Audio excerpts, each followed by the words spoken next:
Morning everyone. তো আমি আজকে একটা ইন্টারেস্টিং ভিডিও নিয়ে চলে এসেছি। তো আজকে আমি একটু বাজার থেকে মাছ কিনেছি। তো কী কী মাছ কিনেছি একটু তোমাদের সাথে শেয়ার করবো। চলো তাহলে মাছগুলো একটু দেখে নিই। এই যে দেখো, এটা হচ্ছে রুই মাছ। রুই মাছ কিনেছি, যে রুই, দেশি রুই, জ্যান্ত রুই। মাছটা নোট ছিল, কেটে নিয়ে এসছি এই মাছটা। আর একটা কিনেছি হচ্ছে গিয়ে পমপ্লেট মাছ। এই যে এটা হচ্ছে পমপ্লেট মাছ, 3 পিস নিয়ে এসেছি। যেহেতু আমরা বাড়িতে 3জন মেম্বার, সেই জন্য 3 পিস মাছ নিয়ে এসেছি। মাছটা কিন্তু দেখতে খুব ভালো, জানি না খেতে কেমন হবে।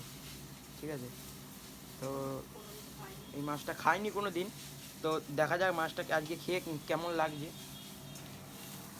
তোমরা কারা কারা এই মাছ খেয়েছো আমাকে একটু কমেন্ট করে জানিও। ঠিক আছে, আর এদিকে সব রান্নাবান্না চলছে। এই যে শাক রান্না করছে মা, আর ফুলকপি আলু কেটে রেখেছে।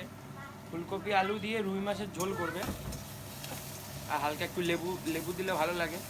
এখন এই যে শাক রান্না করছে। তো আজকে বন্ধুরা ভিডিওটা এই পর্যন্ত ছিল।